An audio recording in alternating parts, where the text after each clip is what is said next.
સ્ત્રી પોતાના પતિને કયું અંગ સ્પર્શવા નથી દેતી? જવાબ જાણીને આશ્ચર્યચકિત રહી જશો।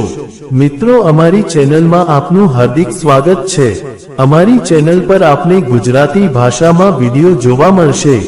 જો આપને પસંદ હોય તો લાઈક કરી શેર કરજો અને અમારી ચેનલ પર નવા હોય તો અમારી ચેનલને સબસ્ક્રાઇબ કરજો। તમારા એક સબસ્ક્રાઇબથી અમને ઘણું પ્રોત્સાહન મળે છે।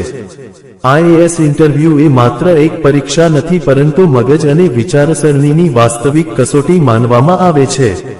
અહીં ઉમેદવારોને એવા પ્રશ્નો પૂછવામાં આવે છે કે જે પુસ્તકોમાં ક્યાંય જોવા મળતા નથી।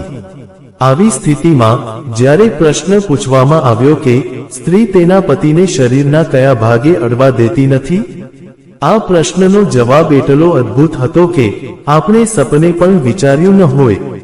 આ પ્રશ્ન જવાબ હતો કે સ્ત્રીઓ તેમના પતિને સ્પર્શવા દેતી નથી।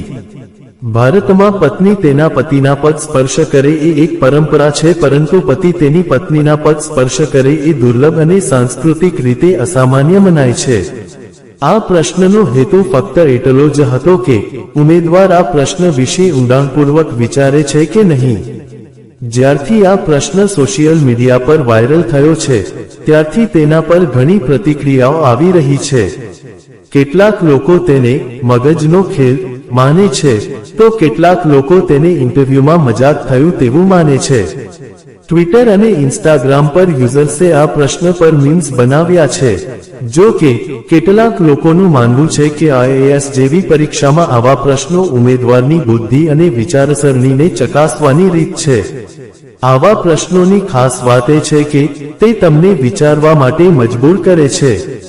પરીક્ષાના આ સ્તરે ફક્ત પુસ્તકીય જ્ઞાન ઉપરાંત ઉમેદવાર કેટલી ઝડપથી, સંવેદનશીલ અને તાર્કિક રીતે જવાબ આપે છે તે જોવામાં આવે છે।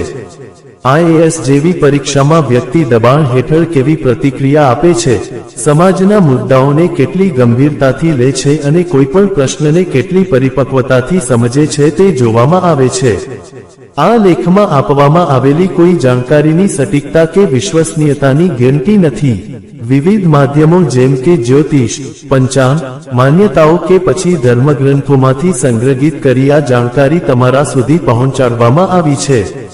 અમારો ઉદ્દેશ્ય માત્ર સૂચના આપવાનો છે, તે સાચી અને સિદ્ધ થવાની પ્રમાણિકતા ન આપી શકીએ। એટલે કોઈ પ્રકારનો ઉપયોગ કરતા પહેલા સંબંધિત નિષ્ણાંતની સલાહ લો।